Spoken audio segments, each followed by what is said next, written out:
te whakarongo mai koe ki te reo irirangi o Aotearoa. This is Checkpoint on RNZ National. I'm Lisa Owen. Haere ake nei, Newbie MP Christopher Luxon lands the big job, leader of the National Party. His co-pilot, Wellington-based MP Nicola Willis. So can National shake the blues with its new lineup? The party's sixth leader in 6 years joins us live. The new COVID variant shaves 1,000 spots off the latest MIQ room release. 23 years behind bars and convicted murderer Scott Watson is denied parole again. New freedom camping rules to discourage park and poop tourists. And what's up with the Mother Hubbard situation at some supermarkets? And VTNZ rips the handbrake on. It's 2 shots or no shot at your practical driving test. RNZ News at 5. Good afternoon, ko Evie Ashton tēnei. The new National Party leader, Christopher Luxon, is promising to revitalise the party, saying his relative inexperience in Parliament is an advantage. The former Air New Zealand boss has been elected by the caucus to replace Judith Collins, who lost the job last week after a no-confidence vote. Nicola Willis, National's housing spokesperson, has been elected deputy leader. Mr Luxon says they are the fresh faces for a new National Party. We are the reset. Today, we are drawing a line under the events of the last 4 years, and we are putting them behind us. And I want to say to all New Zealanders, if you're one of the 413,000 voters who moved away from us, my message to you is very simple. National is back. No decisions have yet been made about other caucus rankings or portfolios. The father of Marlborough Sounds killer, Scott Watson, says he's frustrated at the parole board's decision not to release him. The 50-year-old was sentenced to life in prison for the murder of Ben Smart and Olivia Hope on New Year's Day in 1998. The board said his refusal to admit his crimes prevented him from undergoing the psychological treatment he needed, and as such he remained an undue risk. Watson's father, Chris Watson, says it's unfair to expect his son to admit to something he didn't do. We've sort of long since pretty much destroyed the Crown case, but getting anyone to listen to you is a problem, and we've just started to make some headway, but it's quite frustrating sort of butting your head against the brick wall. Watson won't come before the parole board again for another 2 years. A criminal justice expert says the police may need to monitor gangs extremely heavily to stop escalating violence. Police are concerned about what appears to be a rise in gang-linked violence, particularly shootings in Auckland. Jared Gilbert says warring groups are seeking retaliation and police need to find a firebreak, some way to stop these tit-for-tat actions. Dr Gilbert says that may include blanket policing of the groups involved and getting the leaders together to sort out their differences. A review of the Australian Parliament's workplace culture has found 1 in 3 people have experienced some kind of sexual harassment while working there. The review by the Sex Discrimination Commissioner was sparked by rape allegations made by a former parliamentary staffer, Brittany Higgins. The Prime Minister, Scott Morrison, says its findings are appalling. Like anyone who works in this building, I find the statistics that are presented there, of course, appalling and disturbing. I wish I found them more surprising. The review also found more than half of all federal parliament workers have experienced at least one incident of bullying, sexual harassment or sexual assault. The Tourism Minister has announced a crackdown on freedom camping. Stuart Nash says new laws will require freedom campers to be in a certified self-contained vehicle to stay overnight on most land managed by local councils. Vehicles will need to have a fixed toilet to be certified as self-contained. Those who don't comply will face harsher penalties with fines of up to $1,000. Freedom camping without a fixed toilet, it's just not what we want to see.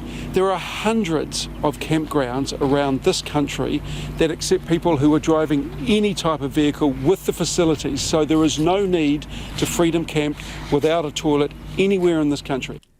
The changes will be phased in over 2 years once the bill passes. And every suburb in Wellington now has an average property value of at least $1 million. QV has released new rating valuations for the capital, showing the average value of residential housing has increased 60.4% since 2018. The average house in the capital now costs more than $1.4 million, with the average in some suburbs getting above $2 million. It's 4 minutes past 5, and now to sport. The Black Caps all-rounder Rachin Ravindra says being at the crease for New Zealand's great escape in the drawn first test against India is a moment he'll never forget. Ravindra and Ajaz Patel survived the last half hour as New Zealand finished on 165 for 9, well short of their target of 284. Playing his maiden test, the 22-year-old Ravindra says the overwhelming emotion he felt was relief. I guess a pretty incredible moment, I think, really taking in the crowd and how loud they were and all the fielders around the bats, kind of stuff you dream about as a kid, and you watch test matches like that and you like, that's where your heroes and you think about your idols are made. But like those sort of moments, I think it's a moment I'll never forget. The second test starts in Mumbai on Friday. The Football Ferns coach, Jitka Klimkova, is confident the team will steadily become more confident front-runners. New Zealand led Game 1 against Korea Republic 1-0 after an impressive first half, but couldn't hang on in the 2-1 loss. Ahead of tonight's second game, Klimkova says, despite the result, a lot of things went right. The way how we play, that's the way how we want to play. And we will get used to it in the future. And we will keep that lead, not just for 60 minutes. If we want to win those games, we just have to be consistent and we have to deal with the moments that we are going to concede a goal.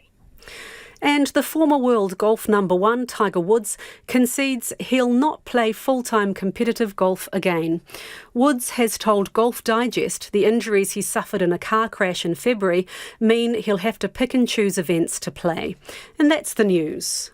A heavy horse. She only had 3 weeks off and she put on 35 kilos. I don't know about you, but I know how hard it is to get weight off.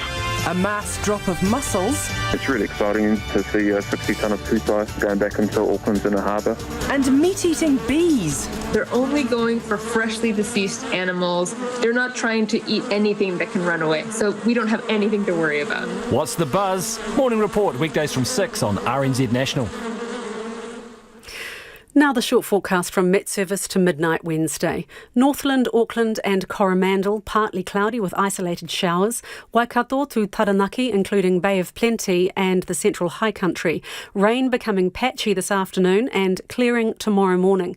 A few showers tomorrow afternoon or evening. Gisborne, Hawke's Bay and Wairarapa, mostly cloudy with periods of rain. Possible thunderstorms in Gisborne and Hawke's Bay this afternoon and evening. Gradually easing tomorrow. Whanganui to Wellington, rain or drizzle and low cloud, clearing tomorrow morning. Marlborough, Nelson and Buller, mostly cloudy with a few showers. Some showers may be heavy about the ranges in the afternoons, with thunderstorms possible today. Canterbury, Otago and Southland, low cloud and drizzle morning and night, retreating to the coast in the afternoons with isolated showers inland. Westland and Fiordland mainly fine, and the Chatham Islands partly cloudy, a few showers tomorrow morning. It's 7 minutes past 5. Nā mihi iwi, tēnā koutou katoa, no mai haere mai ki Checkpoint I tēnei rā, ko Lisa Owen tēnei. Fasten your seatbelt and get ready for takeoff. The former Air New Zealand boss, Christopher Luxon, is the new captain of the opposition, elected uncontested by national MPs this afternoon. No other MP has ever become the leader of a major political party so quickly. The corporate high flyer joined Parliament only last year after winning the safe Botany seat. But in his first speech as leader, Mr Luxon dismissed any suggestions that might hold him back. I guess much has been made of my relative newness to Parliament, but to be honest, I see it as an advantage. I bring a fresh set of eyes, and what I see is that this place and this country needs a real shake-up. Nicola and I are fresh faces for a revitalised National Party. We are the reset. Today, we are drawing a line under the events of the last 4 years, and we are putting them behind us. And I want to say to all New Zealanders, if you're one of the 413,000 voters who moved away from us, my message to you is very simple. National is back. The Nicola he refers to is Nicola Willis, a Wellington-based MP and part of National's Liberal wing, freshly elected deputy this afternoon. The party has been through a turbulent time with Judith Collins turfed from the job and then former leader Simon Bridges attempting a comeback. He pulled out of the race just over an hour before MPs were due to meet. Mr Luxon says both MPs still have a role to play in the party, but no commitments have been made about what position they'll land. We're going to use the talents of all 33 members. What I'd say to you is Simon and Judith and Todd as former leaders, there are very important roles for them in our caucus. Our conversation as a caucus has been about a recognition of, yes, I'm new to politics. Yes, I might make some mistakes along the way, and I think that's actually good. But what is good is actually that we have a team that is actually backing us up with complementary skills. Our political editor Jane Patterson joins us now from our Parliament office. So, Jane, why Luxon? Well, I think in the end, the caucus went for the fresh start, the corporate leadership that Chris Luxon is promising. And he came out and it was a polished performance. He had obviously, they'd had discussions with Simon Bridges. They talked this morning and it became clear that Simon Bridges didn't have the numbers. So obviously some kind of deal was done. Chris Luxon would not talk about that and exactly what that means. But the caucus has gone through, he was the only one. He was voted in uncontested, and then with Nicola Willis, I would say look out for a senior position for Simon Bridges, probably something like finance, in which he would actually perform really well and would take on Grant Robertson, who's had a bit of an easy ride lately under National in terms of the pressure on that economic portfolio. So yeah, a very interesting combination. Nicola Willis as deputy, she brings that political experience and political nous to the team that Chris Luxon does not have.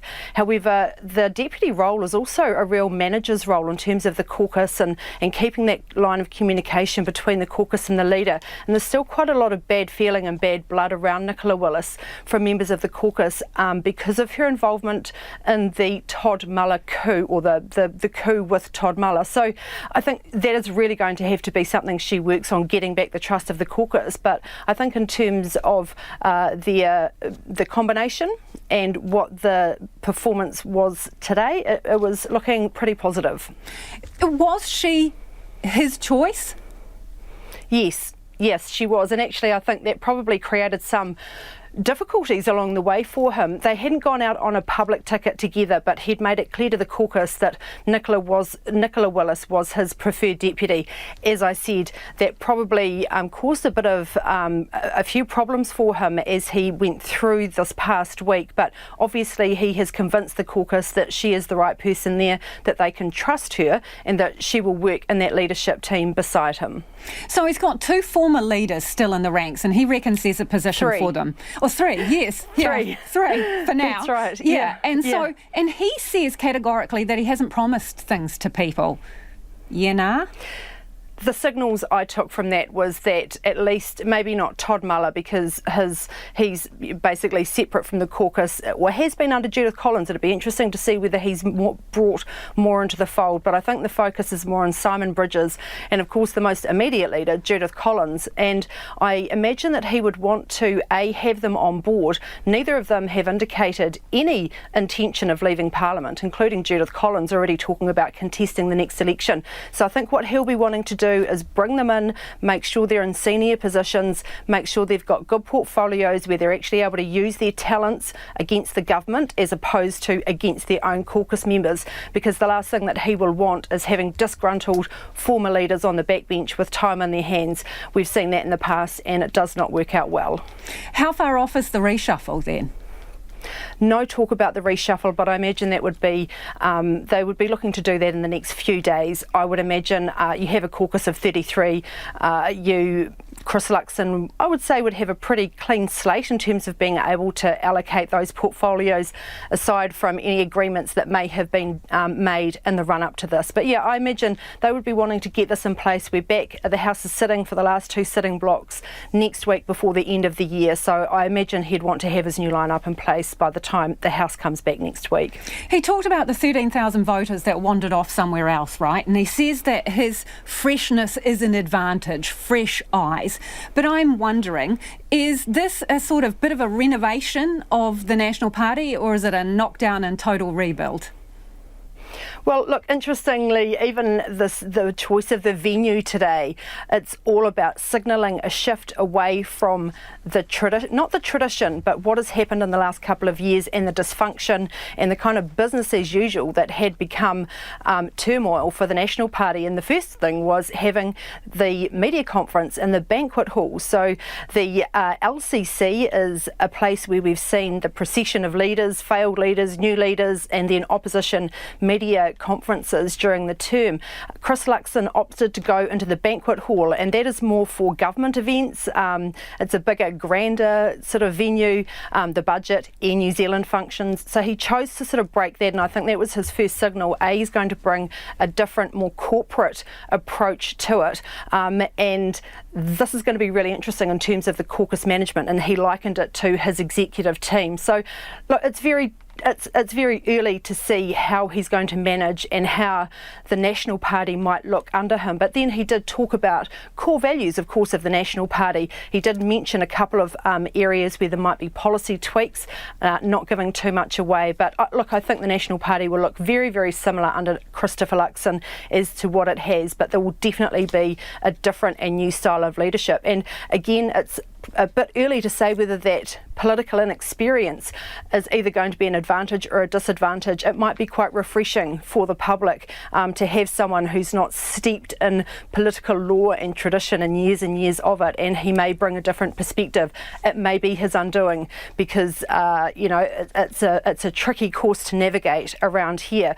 But again, having Nicola Willis as his deputy will help him navigate some of those political minefields potentially. So yeah, going to be interesting. He'll be doing a round of media with Checkpoint, with Morning Report, so that'll really be a chance to see him put through his paces as well, under the pressure of the media and under that scrutiny that this job brings. Before you go, Jane, speaking of tricky navigation, I was interested in the way he diplomatically distanced himself from former Prime Minister Sir John Key. Yeah, and it was interesting. There had been reports that were corrected as well. So the initial reports over the weekend that John Key was basically doing, working the phones for Christopher Luxon, those reports were corrected. They said that, yes, a few people have been in touch. But yeah, he was very quick to distance himself. And I think the last thing that he wants to be is under the shadow of John Key. He's already been dubbed that, the sort of new John Key or the second John Key, coming from that business background. They're very close personally. But he will be wanting to stamp his own mark. He doesn't want to be a John Key Mark too, but that's something that's already connected to him, and in fact in some voters' mind it might be a real plus as well. John Key was a popular Prime Minister. Chris Luxon is really trying to cultivate that everyday person persona already, talking about Bunnings, talking about his family, so it's the effort there to emulate in a lot of ways what made John Key a successful politician. But I mean, he said, I'm Christopher Luxon, I'm not John Key. So he is obviously very keen to make sure that he is not, operating in the shadow of a former Prime Minister and former leader. Interesting days ahead, Jane. Thanks for joining us. That is Jane Patterson, our political editor, live from Parliament. It is 17 minutes past 5 and you're with Checkpoint on RNZ National. Kia ora ra watu mo te whakarongo mai e hariaki nei. Well, coming up, Christopher Luxon joins us live to talk about his new job. Learner drivers looking to lose the L plates won't be able to sit practical tests unless they're fully vaccinated. VTNZ's line has been drawn the ire of Driving Change Network. It says hundreds of students who aren't yet fully vaccinated will face further delays to getting licences. The network worries teens in the lowest vaccinated areas will also be adversely affected. Driving Change National Coordinator Wendy Robertson spoke to our reporter Nick Trubridge. From a driving change point of view, we've been trying to get confirmation what will happen once we enter the traffic light system, and I haven't been able to get confirmation from VTNZ officially. So to assist our members, I phoned a VTNZ branch this morning and said if my son has his practical driving test on Friday and is unvaccinated, is he able to still do that test? And I was told no, that they need to be able to produce a vaccine certificate. And what sorts of issues are they going to run into? What early feedback have you had? Because people might listen to this and say, oh, well, just go and get double vaxxed and you're fine. No, so the big issue is a lot of our students were booked to sit their practical tests during the lockdown, during the level 4 lockdown. And when we went back to level 2 in September, they were automatically rescheduled. Now, some of those young people, their tests are coming up now. So when they booked, they a vaccination certificate wasn't even on the table. And to have waited for 2-3 months for their test to come up and to now find out that they can't do their test until they're double vaxxed and that they'll need to reschedule again is going to be a real blow to them, particularly given that around the country there is a wait time of between 4 to 12 weeks. And in Auckland it's going to be even longer. Now that's not to say that all of these young people are not vaccinated. Some of them may have had one, but many of them aren't double vaxxed and don't have that vaccine passport yet. So numbers-wise, how many do you think this is going to affect? I would say it's going to affect hundreds of young people around the country. Without officially surveying our members, it's hard to say at the moment. We've only had this information for the last couple of hours. And that's Driving Change Network's Wendy Robertson talking to Nick Trowbridge. In a statement, VTNZ's Operations Support Manager James Law says the organisation's following Ministry of Health guidelines to develop health and safety procedures necessary to safely conduct testing. Mr Law says more details will be released shortly. So Checkpoint called VTNZ's 0800 number, which confirmed only fully vaccinated people could book tests. It is 21 minutes past 5. Kia mau tonu mai. Stay with us. You're listening to Checkpoint on RNZ National. Harsher fines and more restrictions could be on the cards for freedom campers as the government tries to flush out the bad behaving ones. On a trip to Queenstown today, the Tourism Minister announced a crackdown on some campers. Tourism reporter Tess Brunton was there. Earlier this year, Tourism Minister Stuart Nash called for non-self-contained camper vans to be banned. Today's announcement signals a backtrack, but he says the new rules are pragmatic and are the result of public consultation. The thing that we really want to stop is people driving around in these vans. They call them sliders. Apparently they call them sliders because you can hear the door slide open in the middle of the night as someone goes out to go to the toilet and close again.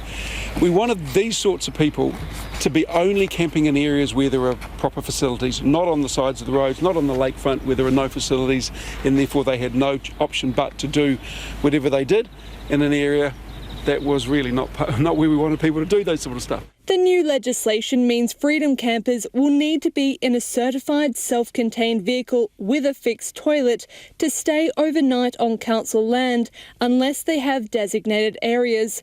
Those who don't comply will face harsher penalties with fines of up to $1,000, replacing the current $200 fee.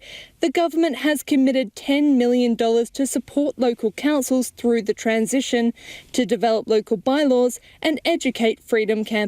Plumbers, gas fitters and drain layers are going to take over this regime, and there is going to be a register. So when people are going around with these new green stickers as opposed to those blue stickers, which I'm told you can buy at the back of a youth hostel, they will be gone in 2 years' time. So despite the fact we've spent, I think, about $25 million on freedom camping infrastructure since 2018, we've got a bit of a way to go. The number of freedom campers has grown significantly since the early 2000s, peaking at 245,000 in 2019.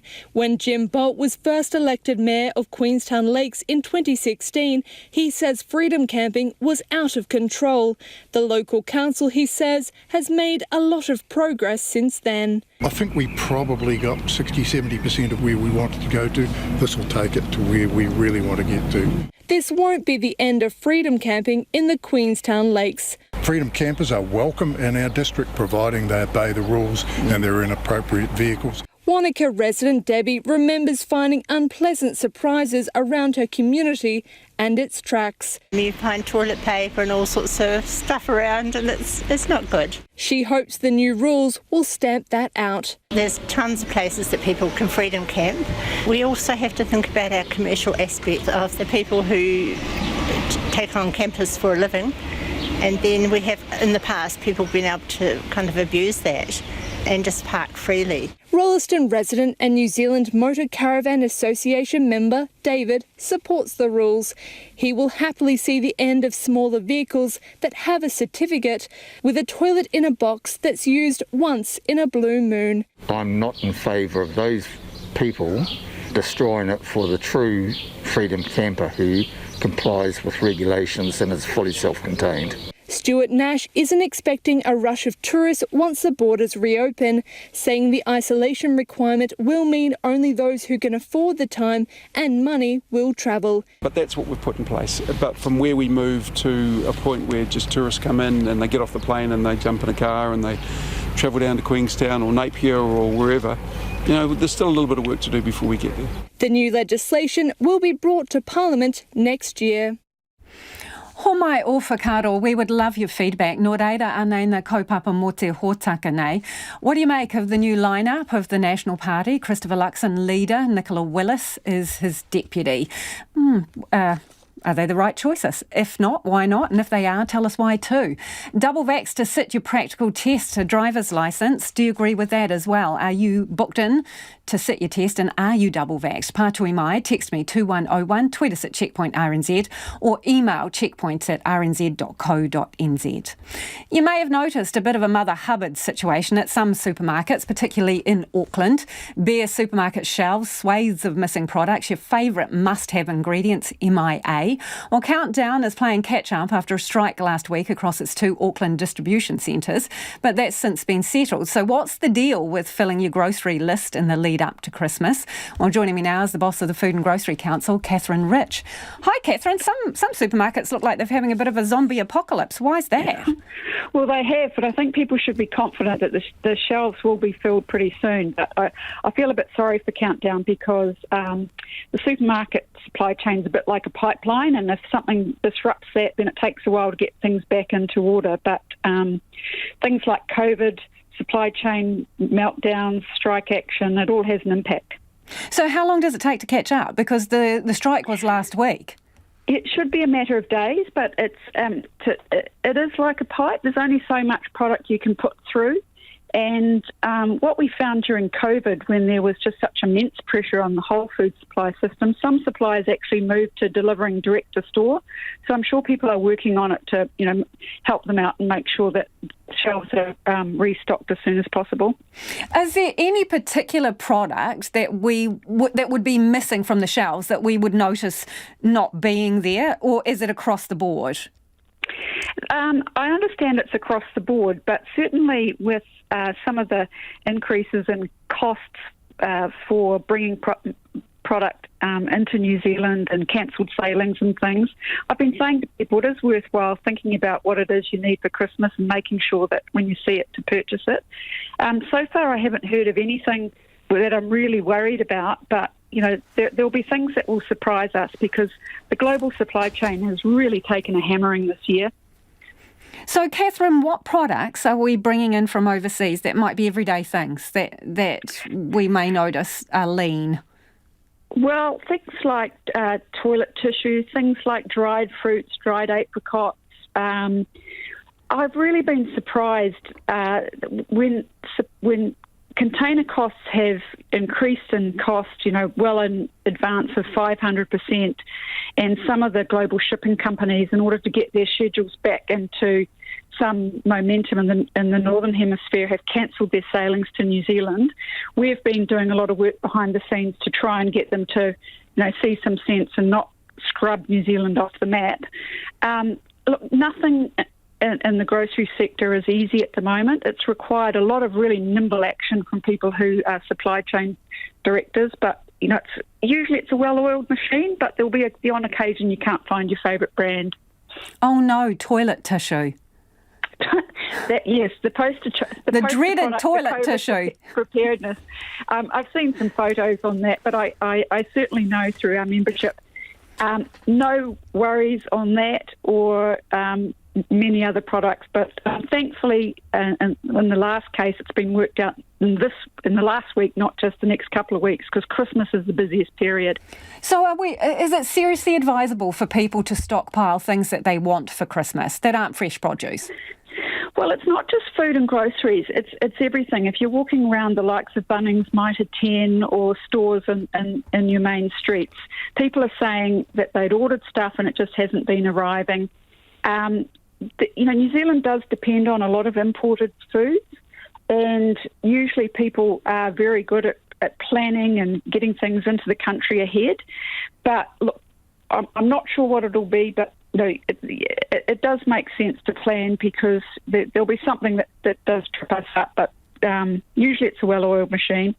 Catherine, while I've got you here, people have been asking about the absence of the brown sugar, Chelsea brown and raw sugar. There was the recall earlier in the month. Some people say still missing from the shelves. What's going on and why so long? Yeah, it was most brown sugar was taken off the shelf because of a contamination in a ship, but that's all been tidied up. And I'm assured by Chelsea Sugar and Goodman Fielder that you'll see brown sugar back on the shelves very soon. Once again, it's like a pipe, and they've just got to crank up the processing and get it back on the shelf. But a very important ingredient for baking. Well, I was going to say, and don't you need it for your ham glaze? I'm not sure. Do you? That's right. That's right. Okay, so it's going to be back shortly. It will be. Thank you for joining us. That is Catherine Rich, who is from the Food and Grocery Council.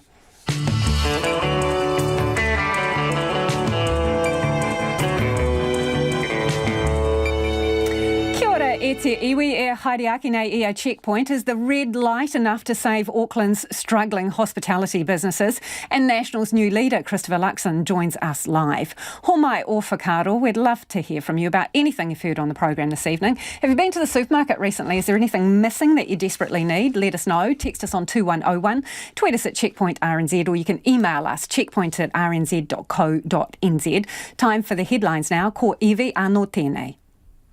Thanks, Lisa. The new National Party leader, Christopher Luxon, is promising to revitalise the party, saying his relative inexperience in Parliament is an advantage. The former Air New Zealand boss replaces Judith Collins. Nicola Willis has been elected deputy leader.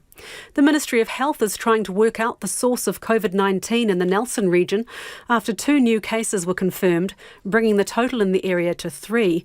There are 133 new community cases nationwide.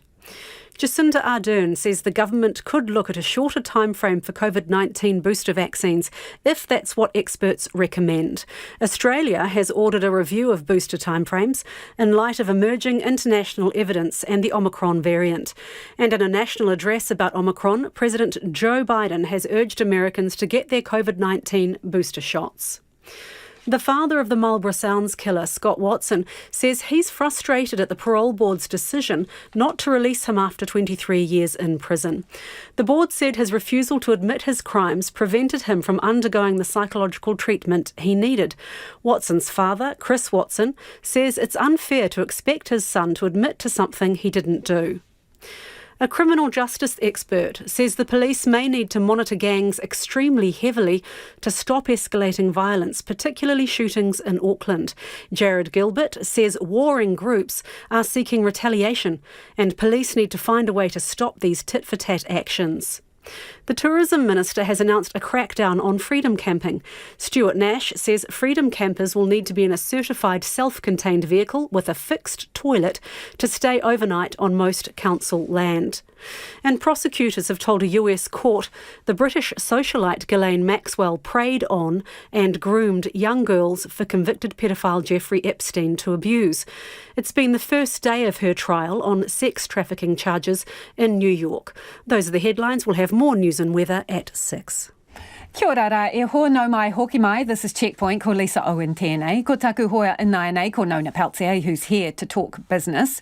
Nona, the Reserve Bank is doing another round of consultation on the future of money as it hones in on the key issues. What are the concerns? Well, they did a number of consultations over the last couple of years, and what they determined finally is that, yes, people do want cash. However, it's not always that easy to get. And banks are like looking at the cost and thinking, well, it's expensive to maintain these ATM machines, and just providing cash is a cost. And a lot of retailers don't want to handle cash, especially now with COVID. You often see retailers not wanting to accept cash. They have it right on their door or what have you. But that's not acceptable to a lot of people. And the assistant governor of the Reserve Bank, Christian Hawkesby, he says that the Reserve Bank wants to keep cash available for as long as it's needed and is looking at a variety of things that they could do to ensure that cash continues to be available, and that even with the decline in cash services offered by banks and retailers, that there's something put in place. And this is what he had to say. Our money is legal tender in New Zealand, but all that really means is that you can use our money to pay your taxes and to pay off debts that you owe. It doesn't mean that merchants have to accept cash, but we're really saying, well, that's something that we should look at seriously if we want this cash system to work and be efficient. Now, that's the Reserve Bank Assistant Governor Christian Hawkesby. One of the things that they have done is put this information onto the Reserve Bank website for people to comment on. And then what they'll do is early next year, they'll come up with a list, or I guess a final proposal of what they're thinking. And then that would be put in place at some time in the future. So if you have something to say about the future of cash, this is probably one of your last opportunities. Well, people can tell us what they think about the future of cash on via text 2101.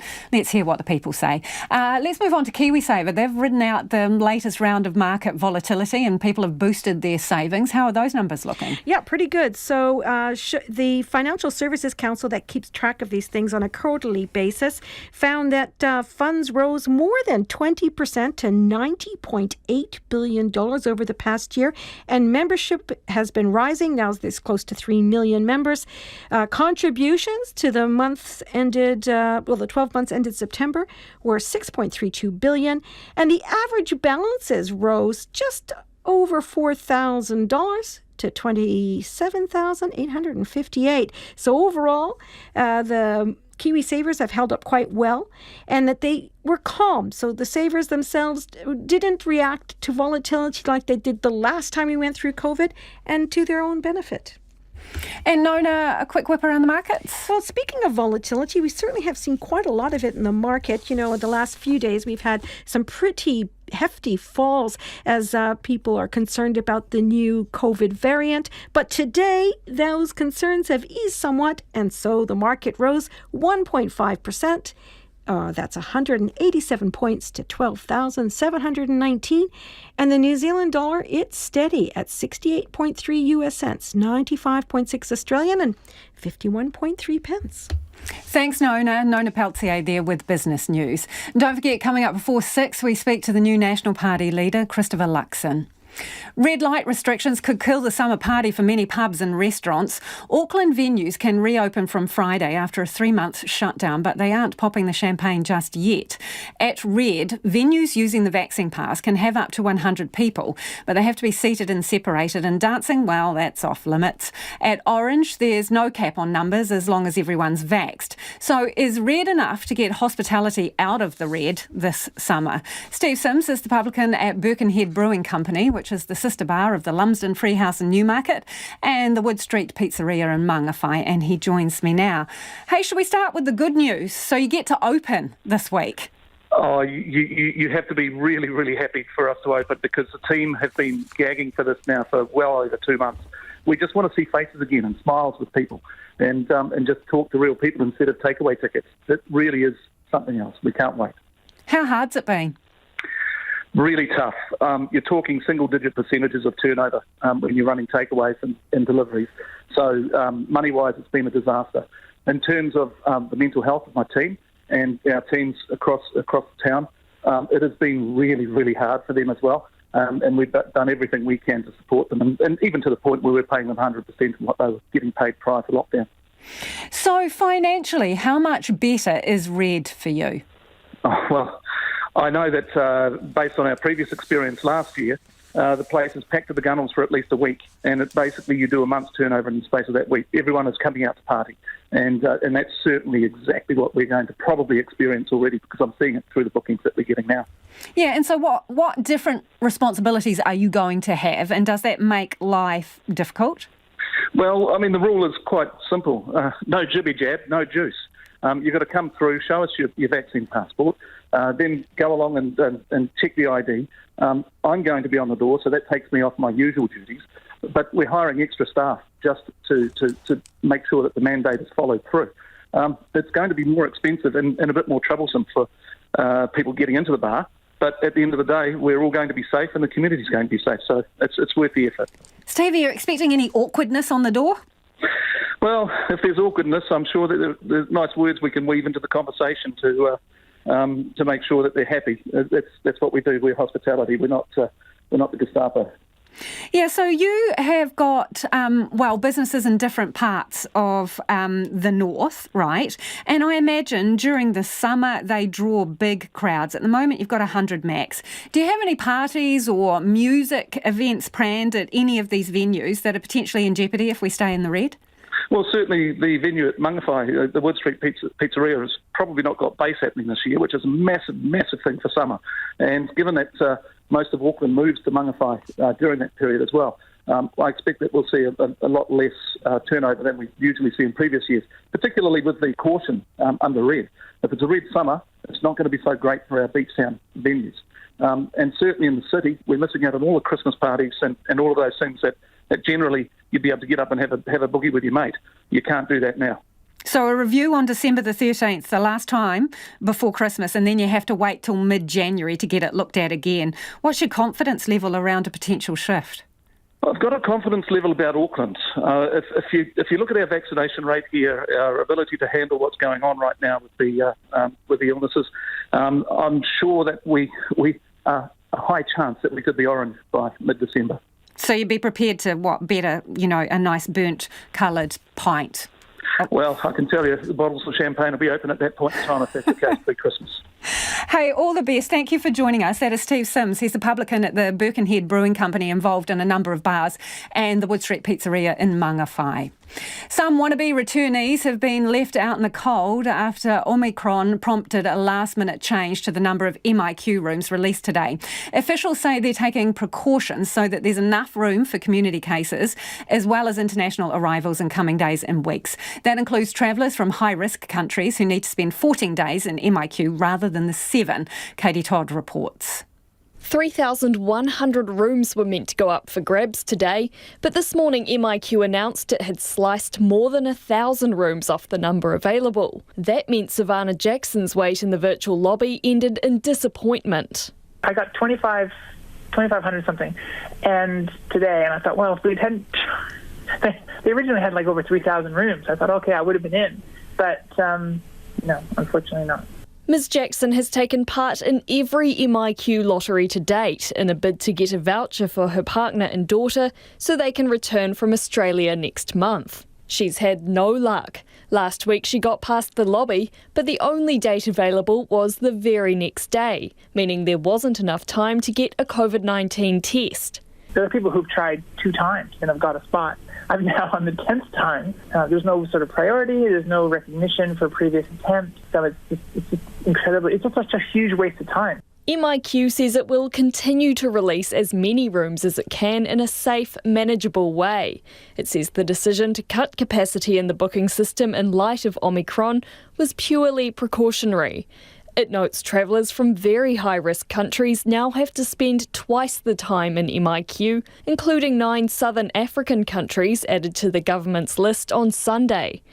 Infectious diseases specialist Lucy Telfer-Barnard from the University of Otago believes the limit on capacity is warranted, while there's so many unknowns with the Omicron variant. In 2 or 3 weeks, we should have a better understanding of what the infectiousness is like, what the incubation period is, how severe it is, and whether that's actually meaningfully different from what we're dealing with now with Delta and previous strains. Dr Telfer-Barnard says officials are giving themselves options. Just making sure that they've got some extra rooms in case people need to spend longer in the MIQ because the incubation turns out to be longer. Asked what assurances she can give people overseas who have missed out on a spot and are now worried that Omicron will result in even stricter border settings, Prime Minister Jacinda Ardern says the country's current border system had served well.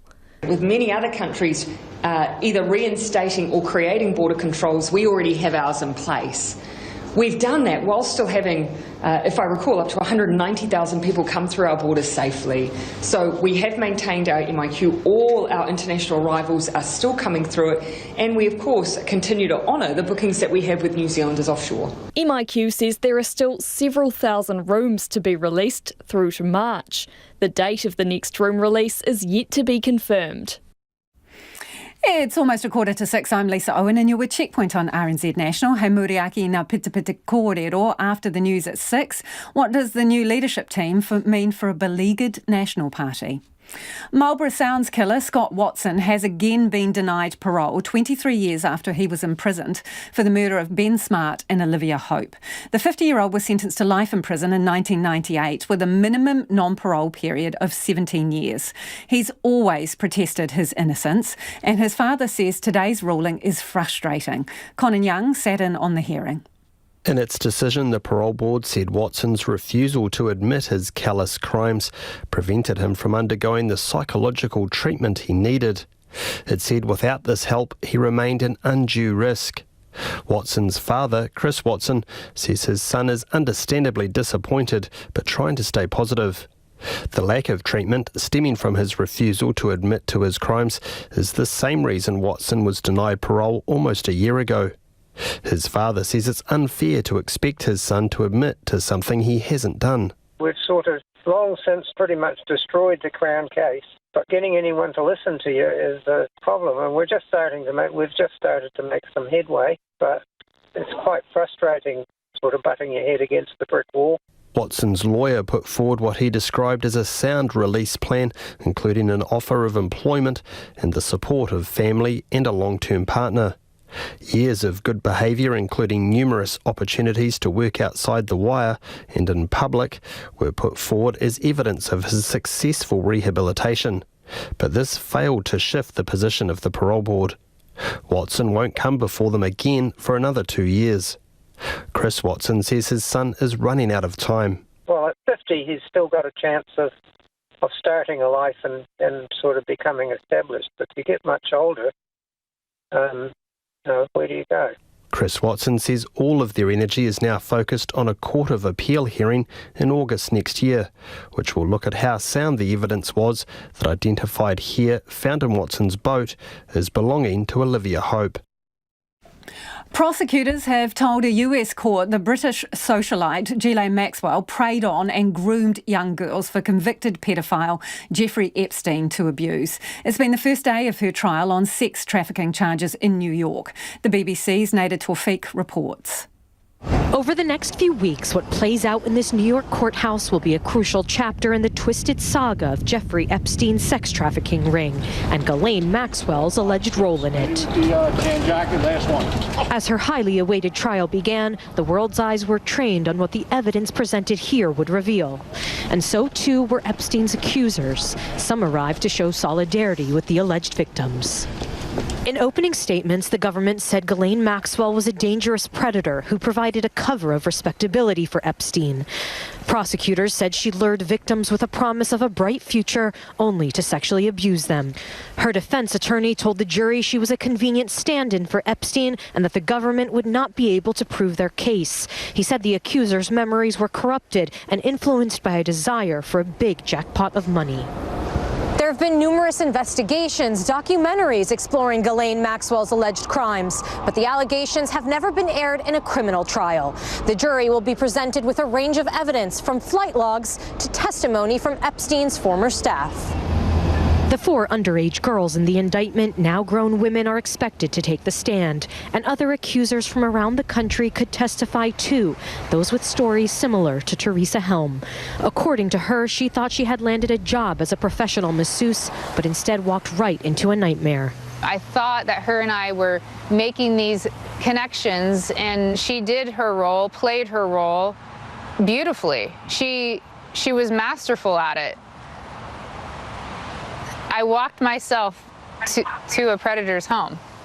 Ghislaine Maxwell's brother Ian says at least one sibling will be present every day of the trial to support her. It is impossible for me to think that she would have been engaged in these really horrendous charges.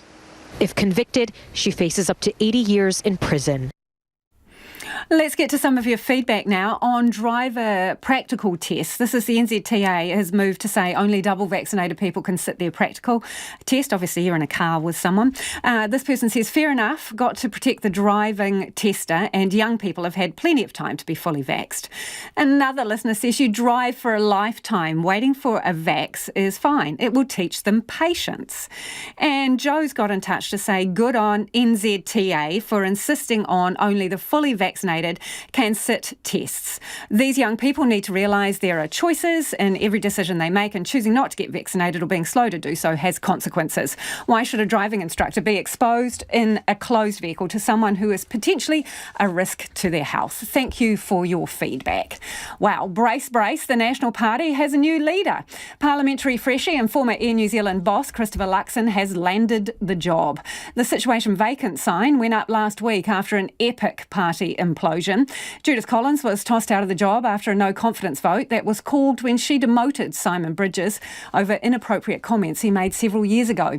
And with more plot twists than a daytime soap just hours before the vote, Bridges, who was planning a comeback, pulled out of the leadership race, pledging his support for Christopher Luxon. And the new leader of the National Party joins us now. Congratulations. Hey Lisa, how are you today? I'm very well. What about you? Oh, excited. Yeah, I've really enjoyed it. It's been it's a great opportunity for the National Party. It's actually a great opportunity for New Zealand, and so it's been an exciting day. It's been fun. Who was the first person you called after you got the leadership? It was my wife, Amanda, up in Auckland. She's in lockdown, so she wasn't here with me in Wellington. And was she happy that you're the leader? Yeah, absolutely, yeah.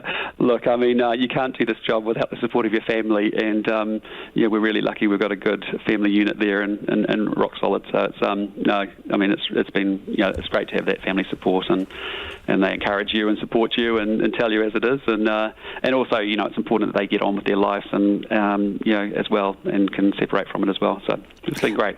Right, well, let's talk about the big job ahead. There's no doubt that you have been successful in business, but what do you think the difference is between business leadership and political leadership?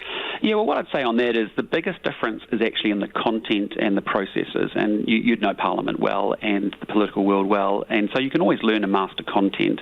The bit that is, I think, relevant is actually, you know, how you lead, you know, large, complex organisations, but also more importantly, how do you build a team, how do you get the culture right, and how do you get the best out of each of the individuals in a team.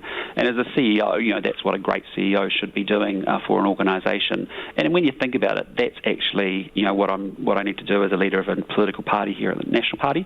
It's ultimately what you need to do, I think, as a Prime Minister. And the background I have is, it's a commercial world background, and I bring that background, which is really fundamentally, you know, define and solve your problems, get some results, and do it with, through, and for people. And actually, when you think about it, that's kind of what, you know, a National Party needs. It's also what, frankly, New Zealand needs. But in business, right, you serve the shareholders, the balance sheet is king, and you're looking for a profit. So what's the end goal in leadership and politics? Well, I disagree with you on that. I get that's the portrayal of how people think, a good CEO, you know, should be focused on. It's actually not what a good CEO is focused on. You're focused on, you know, building a really long-term, healthy business and actually delivering for stakeholders, not solely for shareholders. And so you've got to recognise customers, employees. Yes, shareholders are one of those groups, but you know, it's not as simplistic as that. I'd put it to you. And I know, you know, running a country is not like running a company. But what I can tell you at the moment is that New Zealanders are actually over the PR and the spin and the announcement of announcements. You know, they really want us to get things done. And, you know, I'll just give a small example of what I'm trying to illustrate. But, yeah, we're in the middle of a COVID crisis and we decide to go restructure our healthcare system. That distracts thousands of workers. As a CEO, you'd be solving that problem. You'd be focusing everyone on it. You don't go create a distraction that you'd need at that time. If you want to prepare and de-risk a future scenario, you would have doubled or quadrupled ICU beds. We've actually got less ICU beds than we had a year ago.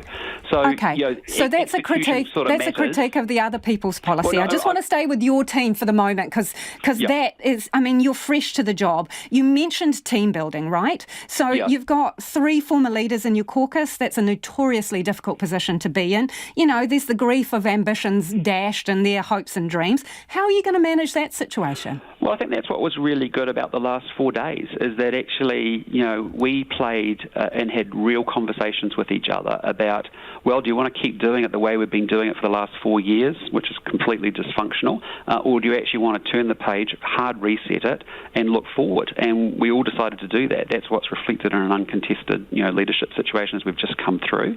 And I've got to tell you, in my conversations one-on-one with each of my caucus colleagues and you know, members here, you know, there wasn't conversation about what's in it for me, and that's the key thing. You want to build a high-performance team.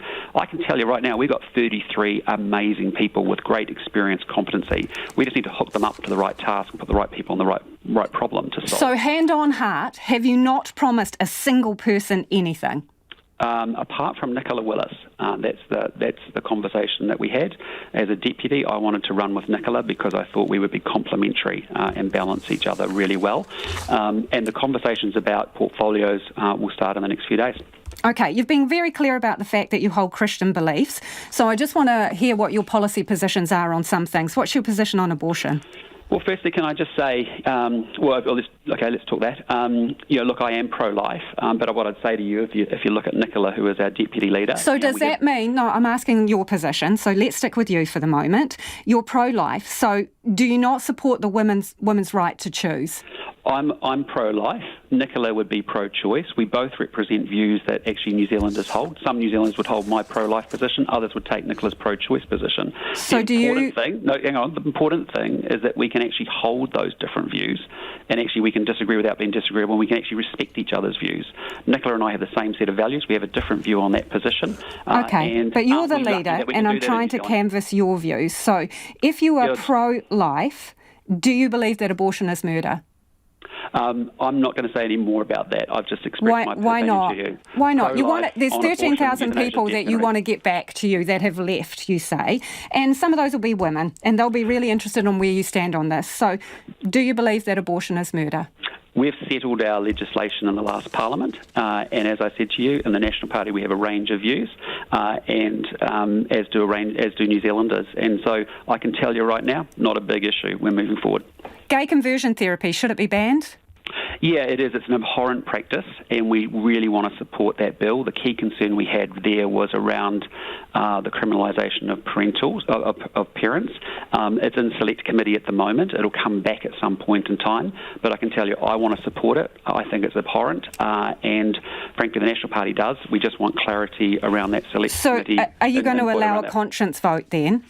We want to see the feedback from the select committee. What the select committee does, just for your listeners, is a bill gets proposed in first reading. It's often a bit suboptimal. People go, they open it up, you get a lot of feedback from the public, from experts, and then you build into a second reading, and that's how you move so you're waiting for the outcome of that. I'm sorry, we do have limited time, and we kind of want to get to know you because some people don't know you that well. So we're going to go into a quick fire session, right? And I need quick answers. If you hear the pips, we've hit the news, by the way.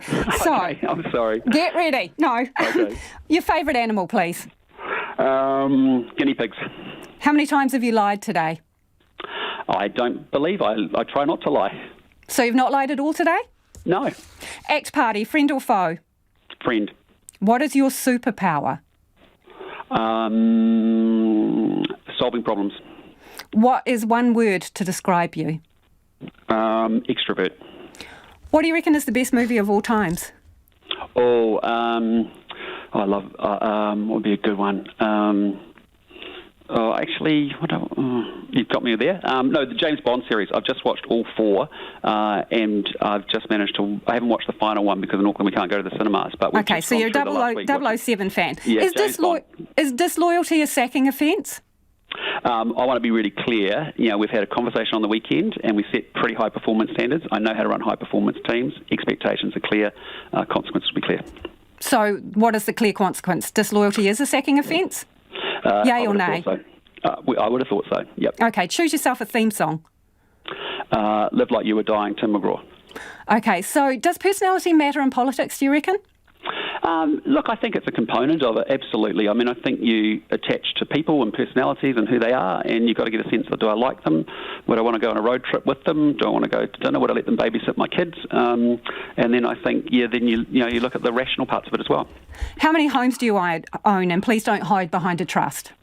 7. You own 7 homes? Mm-hmm. Who is your favourite former Prime Minister? Here in New Zealand? Prime Minister. So our Prime Minister, your favourite former Prime Minister. You choose. I would say John Key. Okay. Does it annoy you that people get your name wrong all the time? No, look, that's fine. I understand. But it is Luxon with no T. For the record. For the record. How often are you mistaken for Matt Ducey? Quite frequently. When was the last time that happened? About last week. Last Thursday, I'd say. What will be your key performance indicator? Winning in 2023. Okay, so, as soon as you bring that up, if National loses at the next election, will you stick around as leader? Not going to talk about that. I'm going to focus on getting National back in the game, turning the page, going forward. Oh, come on, it's a key question. Are you here for a long time or a short time? I'm here for a long time. So how do you buy that time if you lose? We won't lose. We're going to win in 23. Okay, very quickly, we're almost out of time. Do you know Nicola Willis well? Yeah, I do actually. Yep. Okay, here's the question. She's worked in a number of businesses, including food industry, selling what product? She worked at Fonterra, and she was excellent there. That's where I first met her. A food product that she sold personally. What was it? A bread product. It's in your press release today. Do you know what it is? No, I haven't. What was it? Tell me. It's bagels. Thank you so much for joining us. All the best. All right. RNZ News at 6, ko Evie Ashton tēnei. The new National Party leader Christopher Luxon says no decisions have yet been made about caucus rankings and portfolios. The first-term MP and former Air New Zealand boss has been elected by caucus to replace Judith Collins. National's housing spokesperson Nicola Willis will be his deputy. Mr Luxon says there will be roles for the 3 former leaders in the caucus, Ms Collins, Simon Bridges and Todd Muller. There is a role for everybody in our caucus. We're going to use the talents of all 33 members. What I'd say to you is Simon and Judith and Todd as former leaders, there are very important roles for them in our caucus. Christopher Luxon says decisions around portfolios will be made in the coming days. A criminal justice expert says the police may need to monitor gangs extremely heavily to stop escalating violence. Police are concerned about what appears to be a rise in gang-linked violence, particularly shootings in Auckland. Jared Gilbert says warring groups are seeking retaliation and police need to find a firebreak, some way to stop these tit-for-tat actions. And that means extremely heavy policing, so targeting those specific groups that are involved and blanket policing them, and also attempting to get the leaders together to sort their differences out in peaceful means. Both work and both are important. The Prime Minister says she's confident the police have enough resources to tackle crime on the streets of Auckland. Scott Watson's father says he can't understand why the parole board is determined to prevent his son from making a fresh start. The 50-year-old was sentenced to life in prison for the murder of Ben Smart and Olivia Hope on New Year's Day in 1998 and was today denied parole for a 4th time. The board said his refusal to admit his crimes prevented him from undergoing the psychological treatment he needed, and as such, he remained an undue risk. Chris Watson says his son is running out of time. Well, at 50, he's still got a chance of starting a life and sort of becoming established. But if you get much older, where do you go? Chris Watson says all of their energy is now focused on a Court of Appeal hearing in August next year. An infectious diseases specialist says the limit on MIQ capacity is warranted while there are still unknowns with the Omicron variant. Hopes were dashed in the MIQ line this morning when the number of rooms up for grabs fell from 3,100 to 2,050. Lucy Telfer-Barnard from Otago University thinks it was the right decision. In 2 or 3 weeks, we should have a better understanding of what the infectiousness is like, what the incubation period is, how severe it is, and whether that's actually meaningfully different from what we're dealing with now with Delta and previous strains. Lucy Telfer-Barnard says officials are giving themselves options. The Tourism Minister has announced a crackdown on freedom camping. Stuart Nash says new laws will require freedom campers to be in a certified, self-contained vehicle to stay overnight on most land managed by local councils. Vehicles will need to have a fixed toilet to be certified as self-contained. Those who don't comply will face harsher penalties, with fines of up to $1,000, replacing the current $200 infringement fee. The changes will be phased in over 2 years once the bill passes. The prosecution has begun setting out its case in the New York trial of the British socialite Ghislaine Maxwell. A lawyer accused her of preying on vulnerable young girls to be sexually abused by the convicted paedophile Jeffrey Epstein. The BBC's Nada Tawfik reports. As Ghislaine Maxwell's highly awaited trial began, the world's press filed into the courtroom, and so too did Epstein's accusers. Some arrived to show solidarity with the alleged victims, such as Sarah Ransom. She said she never thought this day would come. Final jurors were selected, but opening statements have yet to begin.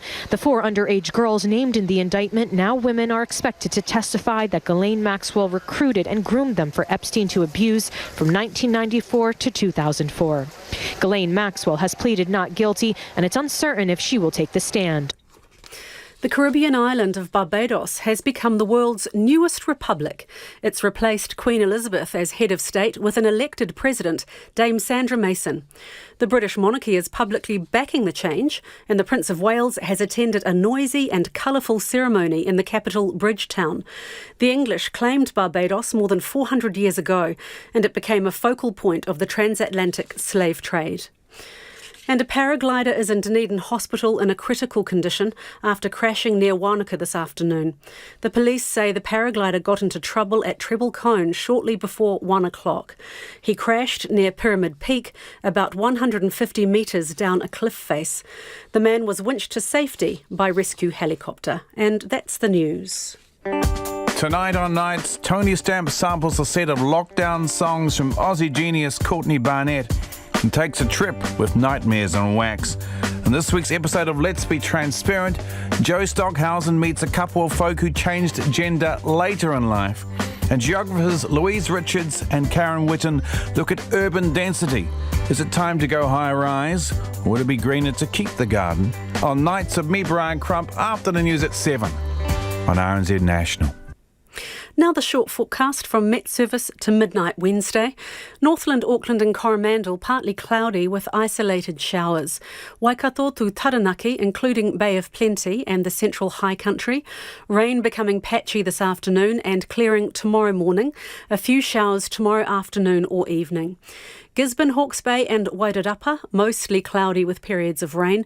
Possible thunderstorms in Gisborne and Hawke's Bay this afternoon and evening, gradually easing tomorrow. Whanganui to Wellington, rain or drizzle and low cloud, clearing tomorrow morning. Marlborough, Nelson and Bulla, mostly cloudy with a few showers. Some showers may be heavy about the ranges in the afternoons, with thunderstorms possible today. Canterbury, Otago and Southland, low cloud and drizzle morning and night, retreating to the coast in the afternoons with isolated showers inland. Westland and Fiordland, mainly fine. The Chatham Islands, partly cloudy, a few showers tomorrow morning. It's 6 minutes past 6. Thanks, Evie. No mai, hoki mai. This is Checkpoint. Ko Lisa Owen tēnei. The National Party will be hoping to reach new heights with newly appointed leader Christopher Luxon.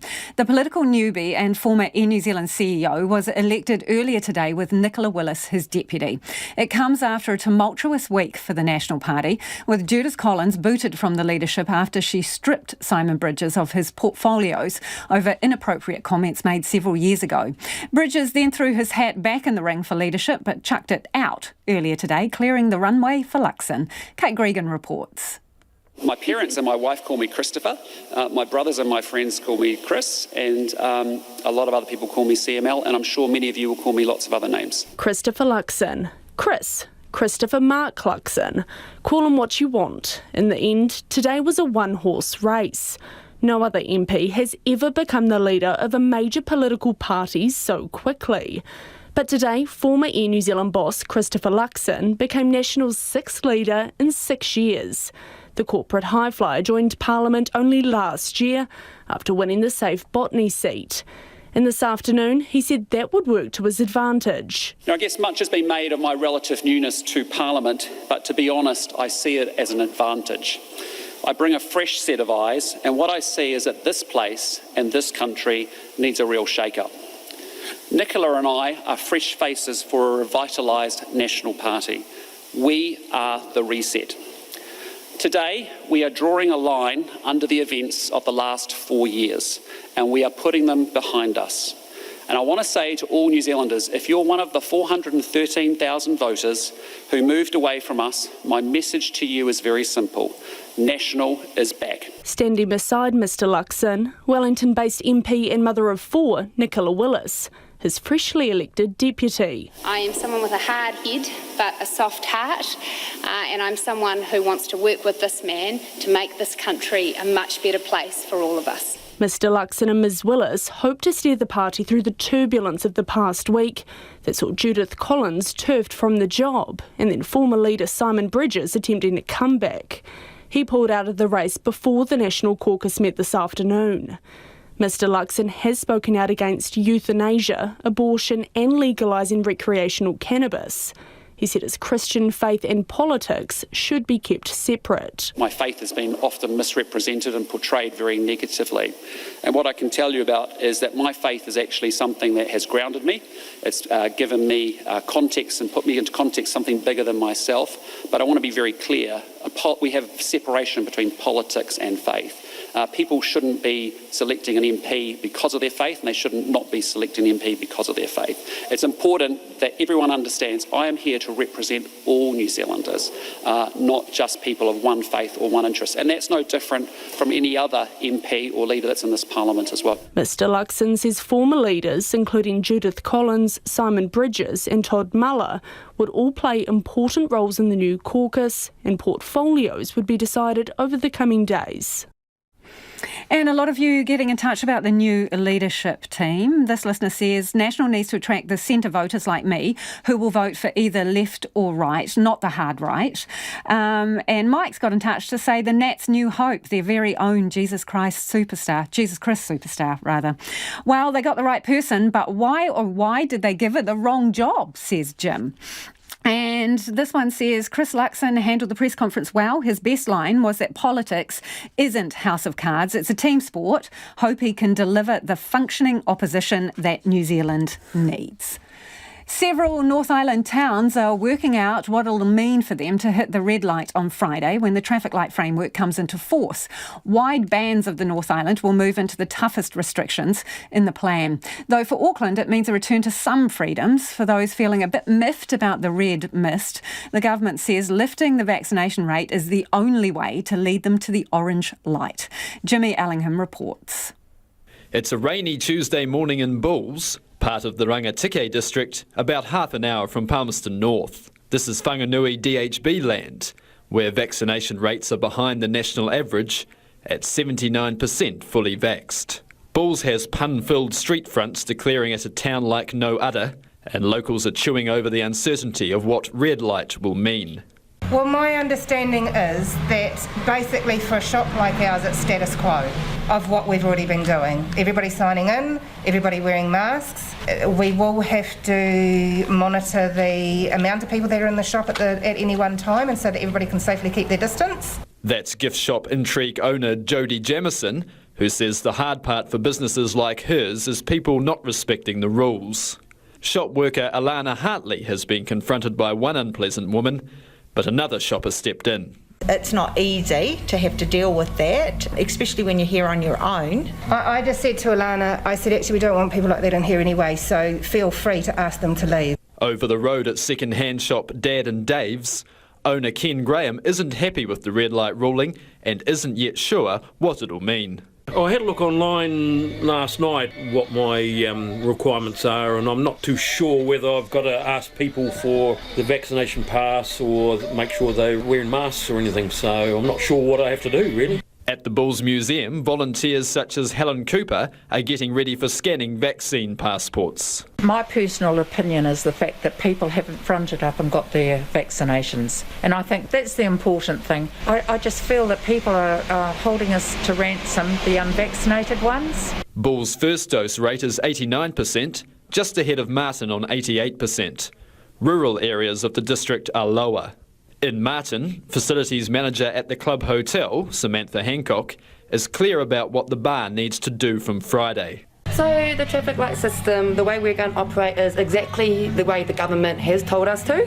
We will be following the guidelines to the government religiously. So whatever the government has asked of us to do, we will be doing. Leaders in the red zones have a simple message for people. Get vaccinated. Whanganui Mayor Hamish McDowell says he's aware of some people who simply haven't got around to getting a shot yet. That means community events and school prize givings are being called off. Rangatike Mayor Andy Watson says some smaller communities think they're isolated and will be all right. But the reality is COVID is coming. Putting the district in red may be the incentive required to get people vaccinated. I had hoped that we would be in orange. Was it a total surprise that we were in red? No. We have to be honest and take some responsibility. Our vaccination rates are poor. The Tasman district at the top of the South Island is, like the rest of the island, in the orange zone. Second doses are only at 67% in Golden Bay, but Tasman District Mayor Tim King reckons orange is about right. The recent cases in the South Island haven't necessitated a change in levels, so I guess I wasn't anticipating that having a significant effect. I think it's inevitable that COVID is going to become part of what we have to live with, probably a bit regardless of traffic lights and levels. Waikato is also going orange, despite recording a handful of cases most days. But the Prime Minister says the traffic light overall provides more protection than the alert levels. And it is almost 6:15. You're with Checkpoints on RNZ National.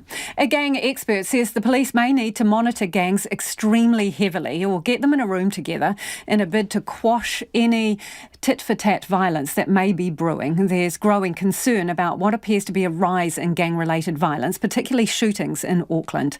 Jordan Bond reports. Jared Gilbert is a criminal justice expert and wrote a book on the history of New Zealand gangs.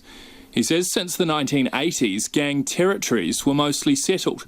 Until recently, New Zealanders deported from Australia, so-called 501s, have upset the balance. And some of these 501 groups, both in Auckland and in the Hawke's Bay, just haven't respected the existing territory that's claimed by other gangs. They've just shown a complete disregard for it. And that's seen as a real affront to the established groups. And so conflict, I guess, in that sense is inevitable. Groups like the Comancheros, the Mongols and the Rebels have established themselves here, or at least been bolstered by arrivals from Australia. The police have long known Australian gangs tend to be more violent. The Police Association President, Chris Cahill, says that attitude has been brought here and established groups have had to up their game in response. Well, it did seem to change when some key deportees, gang members from Australia came back. They seemed to lift the level of violence. They were willing to pull the trigger. But it seems New Zealand gang members have now just followed along that course. He says after yesterday's shooting in Gleneden, in which 3 officers were injured and police shot dead the assailant, which was itself not a gang incident, police had to deal with 5 armed gang members elsewhere. Jared Gilbert says big conflicts can actually start off with a relatively minor run-in. But then those incidents lead to tit-for-tat and an escalation of issues. So one side is harmed and then the other side has to get utu for that, and then it climbs from there. So, what to do?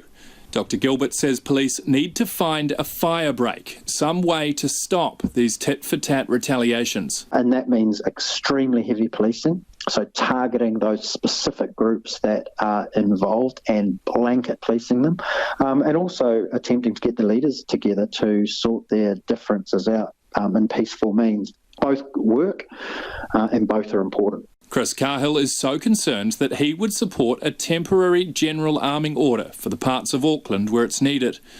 Alf Filipina, an Auckland councillor for the Manukau ward, says his constituents are telling him they're worried. I know they're scared because I'm getting the calls from people who live in the south, but also I feel for the community in West Auckland.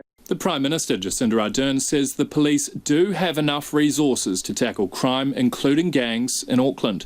She says the government is committed to funding training of frontline officers. They have gone through a process of establishing what further initiatives will help them in their frontline and tactical responses. They pulled together a package. We've endorsed it and funded it.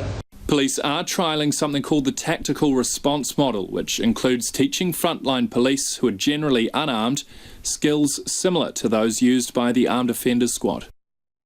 Uncertainty continues to hang over the New Zealand Golf Open in the wake of planned changes to border rules. The event falls less than a month before the border opens to fully vaccinated foreign travellers. And while it has been placed on the government's approved event list, organisers aren't optimistic that will happen. Clay Wilson reports. New Zealand Golf Open organisers are determined next year's event will go ahead. Whether international players will be there is another matter. The tournament is scheduled to be played in Queenstown less than a month before the country will finally welcome fully vaccinated foreign travellers on April 30. But while the Open is on a government-approved events list, giving it the ability to bring in players from overseas before that date, there is one major issue, as Economic Development and Tourism Minister Stuart Nash explains. There will be a self-isolating requirement in place before the 30th of April. We've made that quite clear. I don't think we're going to exempt golfers from that. For an event which normally has a heavily international field, it's a big blow. Tournament Chairman John Hart highly doubts many will agree if there is no change. They have to self-isolate for 7 days and have a week in the tournament and then travel to and from. You're effectively taking 3 weeks out of their calendar. So it won't appeal to everyone, but we're heartened at the moment that there are some international players indicating they would be prepared to consider self-isolation as long as the terms were satisfactory to them. Just what those terms might be is the key question. Hart is hopeful a sport-wide approach, alongside the also affected Warriors, Breakers and Phoenix, may provide some leeway. I know that's happening. They're talking to government about how we can run these competitions and do these things with the current regulations in place. So that needs to be addressed, and hopefully, as a result of that, we might see some movement or some opportunity to make some variations which help us in March. Hart's suggestion when it comes to the New Zealand Open is a players' bubble, an idea backed up by New Zealand's top-ranked men's player Ryan Fox, who says the same system has operated very effectively on the European Tour for the past 2 years. Supposedly COVID ravaged Europe. We had very, very few cases and no transmission during events. And, it would be nice if they could do something like that, test before you fly, test at the event, stay at a tournament hotel, you're not allowed anywhere else and there's no other public allowed in. And I think something like that would be very safe. Whatever plays out, Fox and several other top New Zealand professionals have committed to playing the event. Fox hopes the Open can come through largely unscathed, even if next year's tournament ends up as a largely New Zealand players-only event. From a Kiwi player's point of view, it's a pretty good chance to win. It's going to be a much smaller field, but it's our flagship event. It's getting a really good reputation worldwide, and a lot of people wanted to go down to Queenstown and play that event. Even some of my mates on the European Tour were very keen to play it. Hopefully, having a couple of years off from international players doesn't dent that reputation. What it would do, though, is heavily impact Queenstown and the wider Otago region. Queenstown Mayor Jim Bolt hopes that's not the case. Very important event. I will be delighted if it comes off, and I think there's some work to do to give it the surety it needs to carry on. But it's not only this year, which will be some sort of restricted version, it's where we go to in future years and the need to keep this on the calendar. And Hart says the event isn't just about Queenstown. The return in terms of economic factors to Queenstown, the economic factors to government in terms of tourism, the ability to showcase New Zealand through television, international television. This tournament brings significant benefits to the country and to the region. New Zealand Open organisers hope to have the final details of the 2022 event nailed down in the next 2 to 3 weeks. The World Health Organization is urging countries to drop their travel bans against southern Africa as scientists race to determine the impact of the Omicron variant. It's feared some nations may be reluctant to report fresh outbreaks over concerns they may be slapped with economy-crushing travel restrictions. Here's the ABC's David Lipson. This variant is a cause for concern, not a cause for panic. Standing before an Oval Office mantelpiece brimming with Christmas decorations, the US president sought to reassure Americans ahead of a holiday season in which he says the emergence of the Omicron variant is inevitable. You have to get the shot. You have to get the booster. Sooner or later, we're going to see cases of this new variant here in the United States. We'll have to face this new threat just as we faced those that come before it. Like much of the world, the US has imposed travel bans on 8 southern African nations.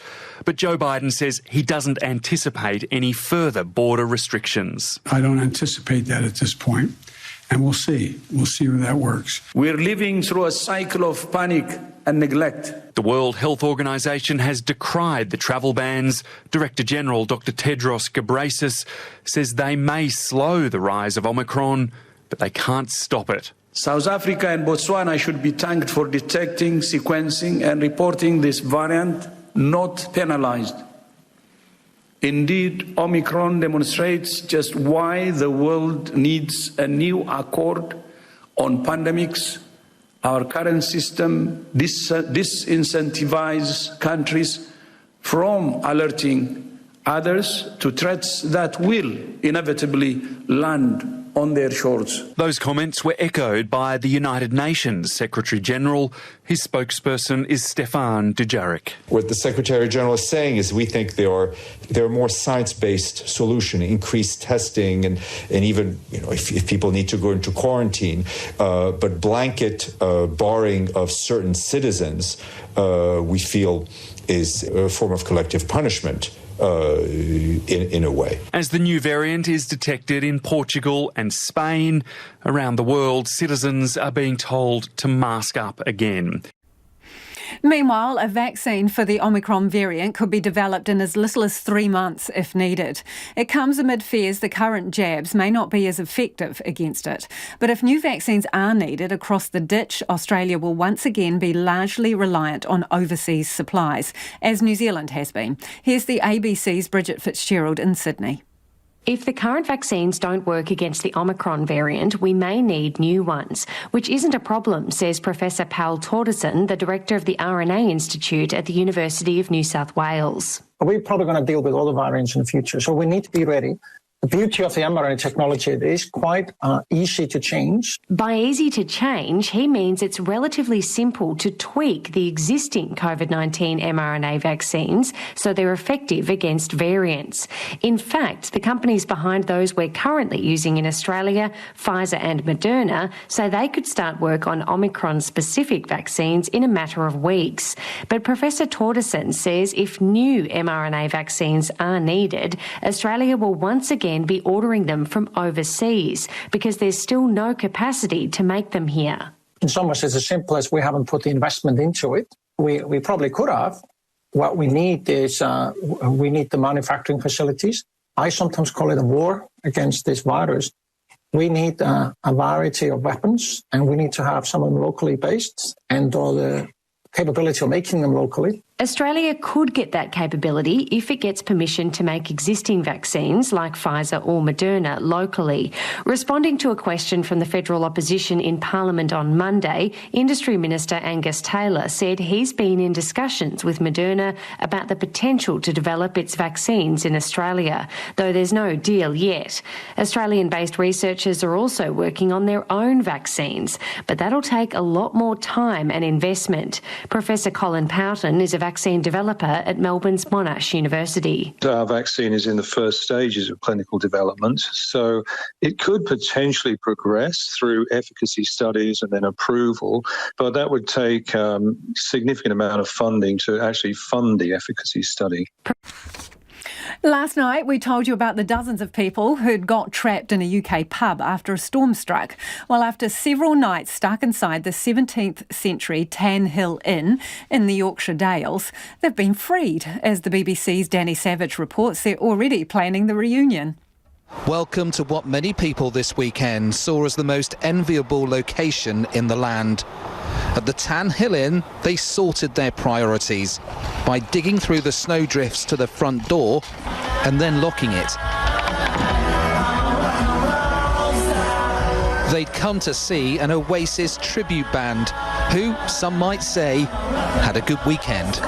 But there's worse places to be stuck, do you know what I mean? And everyone was just brilliant. Staff brilliant. Yeah, all the customers were brilliant. Absolutely. Yeah, they've looked after everyone, no end, really. Yeah. And it's been almost like Blitz Spirit again, you know. So it's magical, really. Lifetime memories as well. So. We'll do a reunion, but we'll do it in the summer next time. Yeah. Take care. It's been lovely. Nicola, the pub manager, was sorry to see them go. She realised late on Friday night that this was going to be a weekend like no other.